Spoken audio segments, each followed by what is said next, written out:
Alhamdulillah, alhamdulillah rabbil alamin, wal aqibatu lil muttaqin, wala udwana illa 'alal zalimin.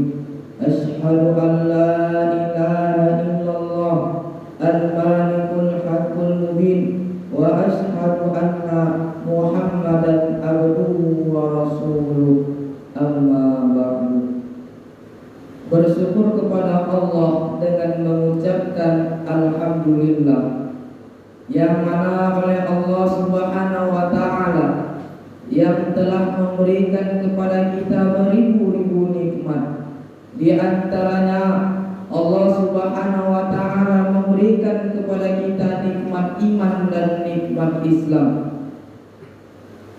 Tetapi alangkah sedihnya saudara-saudara kita di luar sana hanya diberikan oleh Allah Subhanahu wa ta'ala satu kenikmatan saja. Mereka hanya diberikan oleh Allah nikmat Islam, tetapi mereka tidak diberikan oleh Allah nikmat iman. Mengapa demikian? Karena mereka tidak melaksanakan perintah Allah, yaitu salat fardu Jumat. Seandainya mereka beriman, pasti mereka melaksanakan perintah Tuhannya. Seandainya mereka beriman, pasti mereka melaksanakan perintah Rasulnya. Seandainya mereka beriman, pasti mereka melaksanakan perintah agamanya.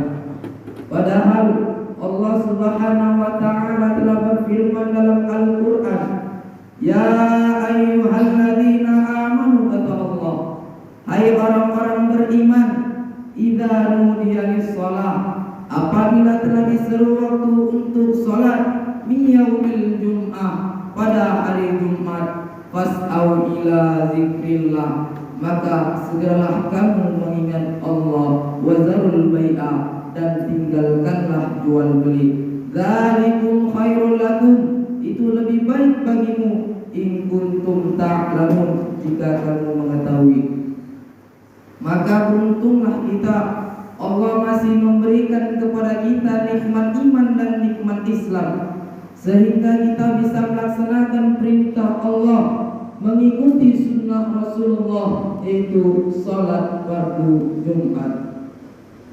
Salawat bermahkotakan salam semoga tetap tercurahkan atas junjungan alam, revolusi alam, baginda Rasulullah Muhammad sallallahu alaihi wasallam, yang mana beliau telah memperjuangkan Islam ini, yang mana beliau telah memperjuangkan agama ini, sehingga kita bisa membedakan antara yang hak dan yang batil, antara yang halal dan yang haram, antara jalan menuju surga Allah dan jalan menuju neraka Allah Subhanahu wa ta'ala. Pada kesempatan kali ini, khatib mengajak hadirin, khususnya diri khatib pribadi, untuk senantiasa meningkatkan keimanan dan ketakwaan kita kepada Allah Subhanahu wa ta'ala. Sebab dengan modal iman dan takwa inilah yang akan menyelamatkan kita nanti pada saat menghadap Allah Subhanahu wa ta'ala. Hadirin jamaah Jumat rahimakumullah, setiap manusia, setiap orang pasti diberikan oleh Allah Subhanahu wa ta'ala kenikmatan. Di antaranya Allah Subhanahu wa ta'ala memberikan kepada kita nikmat harta. Namun bisakah kita mensyukuri nikmat harta yang telah Allah berikan kepada kita, atau bahkan kita mengkufuri nikmat harta yang telah Allah berikan kepada kita? Padahal Allah Subhanahu wa ta'ala telah berjanji bahwasannya barang siapa yang mensyukuri nikmat Allah, maka akan Allah tambah kenikmatan kepadanya. Namun barang siapa yang mengkufuri nikmat Allah, maka Allah akan mengazabnya dengan azab yang pedih. Sebagaimana Allah Subhanahu wa ta'ala berfirman dalam Al-Quran, la in syakartum, sesungguhnya jika kamu bersyukur atas nikmatku, la azidannakum, maka akan kutambah kenikmatan kepadamu. Wala in kafartum, namun apabila kamu ingkar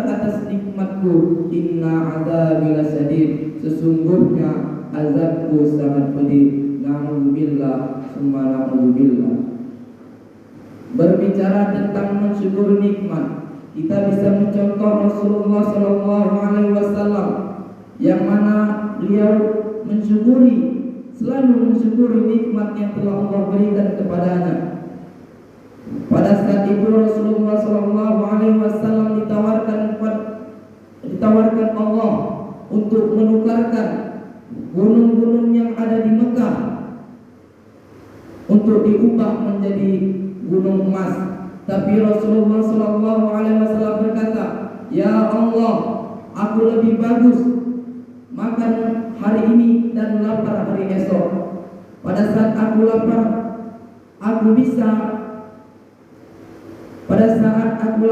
bisa mengingatmu, dan ketika kenyang aku bisa memujimu dan mensyukuri nikmatmu." Inilah suri tauladan yang harus kita contoh, yang mana baginda Rasul selalu mensyukuri nikmat Allah Subhanahu wa taala. Rasulullah sallallahu alaihi wasallam wajib dicontoh sebagaimana Allah Subhanahu wa taala berfirman dalam Al-Qur'an, "Laqad kana lakum fi Rasulillahi uswatun hasanah." Sesungguhnya telah ada pada diri Rasulullah itu suri tauladan liman kana yarjullaha wal yaumil akhir. Hadirin jamaah Jumat rahimakumullah. Allah Subhanahu wa taala memberikan kepada kita nikmat harta. Namun di antara nikmat harta yang telah Allah berikan kepada kita, ada hak orang lain yang wajib kita keluarkan. Maka Allah Subhanahu wa taala menganjurkan kepada kita untuk bersedekah. Allah Subhanahu wa taala berfirman dalam Al-Qur'an, "Ya ayyuhalladzina amanu," hai orang-orang beriman, "anfiqu," infakkanlah, "min thayyibati ma kasabtum," dari hasil usahamu yang baik-baik, "wa mimma akhrajna lakum minal ard," dari apa yang kami keluarkan dari bumi untukmu. Allah sangat menganjurkan kita untuk bersedekah. Lalu ada seorang sahabat yang bertanya kepada Rasulullah, "Ya Rasulullah, sedekah apakah yang paling besar pahalanya?" Lalu Rasulullah SAW menjawab bahwasannya sedekah yang paling besar pahalanya adalah sedekah yang kita lakukan dalam kondisi badan kita sehat dan merasa diri kita masih takut sama yang namanya miskin dan kita masih memiliki keinginan untuk kaya. Ini adalah sebaik-baik sedekah, kata Rasulullah SAW. Sedekah adalah ibadah yang mudah. Sedekah adalah ibadah yang bisa kita lakukan tanpa banyaknya menggunakan ilmu. Ibadah sedekah hanya membutuhkan keikhlasan hati. Ibadah sedekah hanya membutuhkan kelapangan dada. Ibadah sedekah hanya membutuhkan keringanan tangan. Berbeda dengan ibadah yang lainnya, seperti ibadah sholat. Ibadah sholat membutuhkan yang namanya kekhusyukan. Ibadah sholat membutuhkan yang namanya bersuci. Bagaimana caranya berwudu, bagaimana caranya bertayamum, dan bagaimana caranya makruh-makruh dalam sholat, sunnah-sunnah dalam sholat. Tetapi ibadah sedekah, ibadah yang mudah, kita hanya membutuhkan keikhlasan hati dan keringanan tangan. Jadi marilah kita, apabila Allah Subhanahu wa taala memberikan kepada kita nikmat harta, apabila Allah Subhanahu wa taala memberikan kepada kita nikmat harta, mari kita sisihkan harta yang kita miliki untuk berinfak di jalan Allah Subhanahu wa taala. Hadirin jamaah Jumat rahimakumullah. Marilah di ujung usia kita ini, marilah kita berinfak jalan Allah Subhanahu wa taala. Karena seperti saya bilang tadi, bahwa Allah sangat menganjurkan kita untuk bersedekah. Karena dengan bersedekah inilah yang akan menyelamatkan kita nanti pada saat menghadap Allah Subhanahu wa taala. Sebagaimana sabda Nabi, "Idza mata ibnu Adam," apabila mati anak Adam, "inqata'u amaluhu," maka terputuslah semua amalnya. Yang dulunya ia rajin sholat sekarang terputus. Yang dulunya ia rajin silaturahmi sekarang juga terputus. Yang dulunya ia rajin puasa sekarang juga terputus. Illa talasa, kata Nabi, yang diantaranya termasuk sholatul jariyah. Sebab dengan sedekah inilah yang akan menolong kita nanti pada saat menghadap Allah Subhanahu wa ta'ala. Mungkin hanya ini yang dapat saya sampaikan. Saya mohon maaf sebesar-besarnya.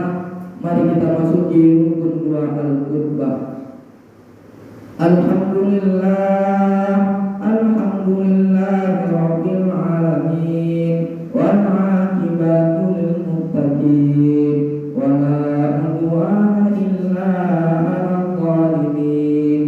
Asyhadu an la ilaha illallah wa asyhadu anna Muhammadan abduhu wa rasuluh. Allahumma shalli ala sayyidina Muhammad wa ala alihi wa sahbihi wa barik wa sallim.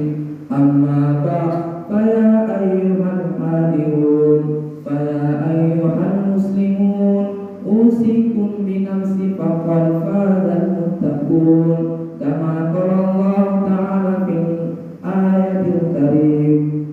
Ya ayyuhalladzina amanu taqullaha haqqa tuqatih wa la tamutunna illa wa antum muslimun.